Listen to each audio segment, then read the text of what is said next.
And more breaking news tonight. Governor J.B. Pritzker signing an assault weapons ban in Illinois just about 30 minutes ago. The governor was joined by gun control activists and legislators as he signed the bill at the Capitol. Typically, Governor Pritzker takes his time signing comprehensive pieces of legislation. It can be weeks or months before there's a signing ceremony, but not this time. This was different. With the stroke of his pen, Governor J.B. Pritzker made Illinois the 9th state to ban assault-style weapons. Today, I couldn't be prouder to say that we got it done. We got this done for all the victims, the spouses, the children, parents, friends, and loved ones who are no longer with us, and for those who have survived mass shootings. Passing gun legislation is never easy. After a private battle that lasted for days, Democrats who control the legislature move forward. Monday night, the Senate tweaked the House bill, and today the House concurred. The legislation bans the manufacture, sale, and delivery of assault-style weapons. Owners of such guns can keep them, but they must register them with the state by January 1st. Failure to do so is a misdemeanor and then a possible felony for subsequent offenses. Also, the sale of large-capacity ammunition magazines, more than 10 rounds for long guns, 15 rounds for handguns, are banned. Locally, sheriffs from Ogle, Lee, Stevenson, and Winnebago counties say they won't comply with the law, calling it unconstitutional. It's not the intent of law enforcement to make the law-abiding citizens criminals.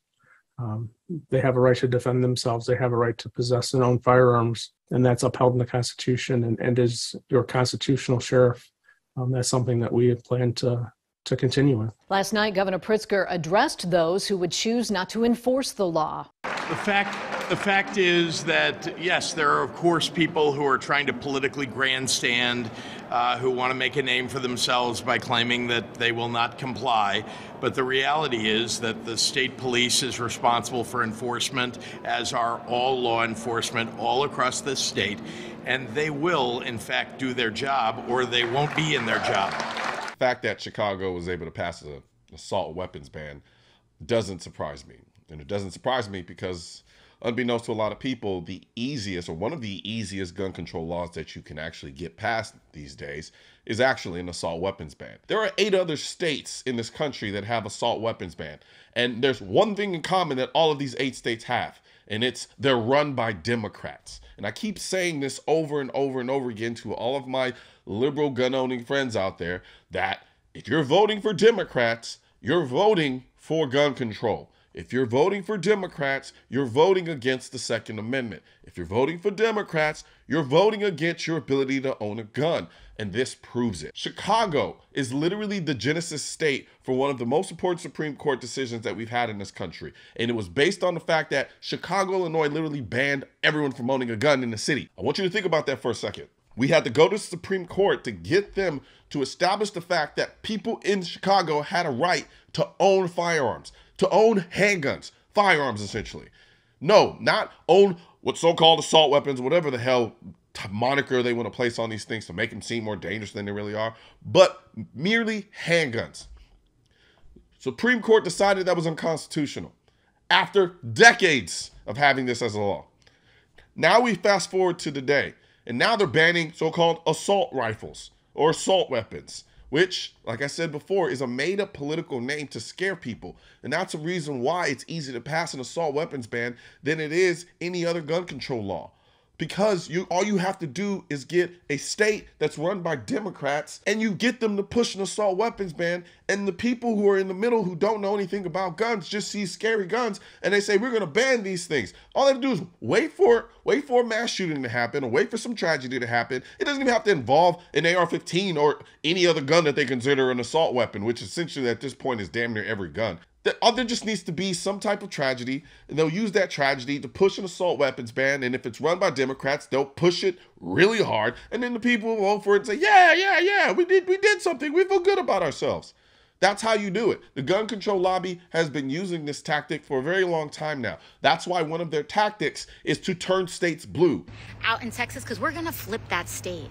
I know some of y'all roll your eyes, but then every year, we start making little steps, right? We're going to flip that state, trending the right direction. We are 100%. Going to flip the state of Texas. I can't think of anything that designates the fact that Democrats are anti-Second Amendment than the fact that the gun control lobby sees it as a strategy to turn every state that they possibly can blue. The reason why they do that is because they know that Democrats hate the Second Amendment more than they hate dangerous criminals. That means that the Democrats would rather you not have the ability to own a firearm simply to get control over you, even if it means that firearm would allow you to defend yourself. I wish people would get it through their thick skull and understand that an assault weapon ban is nothing more than a catalyst to the banning of all firearms. It's exactly what they did in Canada. The funny thing is Canada didn't even hide it. Canada started off trying to ban assault weapons and so-called AR-15s, whatever the hell they want to designate these things.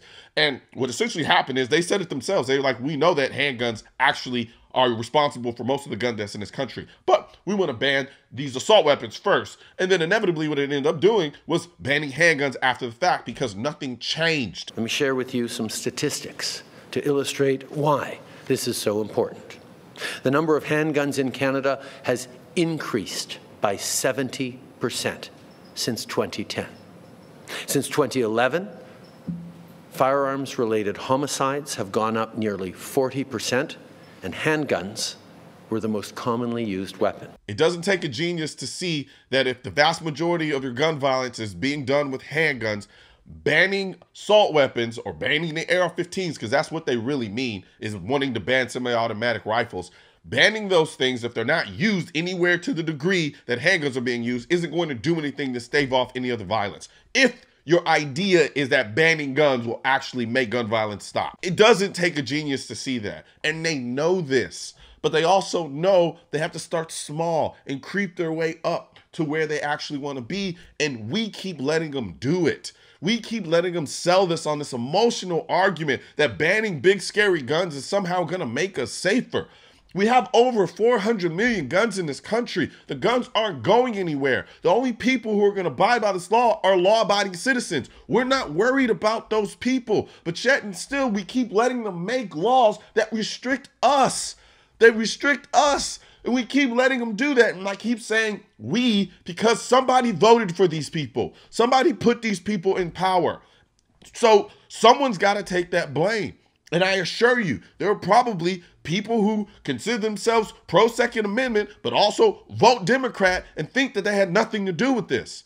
You made this happen. Voting for Democrats is voting against the Second Amendment. That's essentially where we are in this country right now. Look at the video I just showed you. Everybody who spoke in favor of it was a Democrat. Look at all the gun control laws that we have now. Every single one of them was pushed by Democrats. Look at the most restrictive places with respect to the Second Amendment in this country. They're all states run by Democrats. Even now, Shannon Watts, she just stepped down.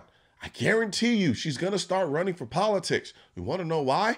Because she understands that leveraging politics in terms of turning a state blue is going to give them more leverage than they ever have before. What's even more disgusting is that you have the governor of Illinois literally threatening the police officers who will not enforce this law and telling them they won't have a job if they don't enforce this unconstitutional law.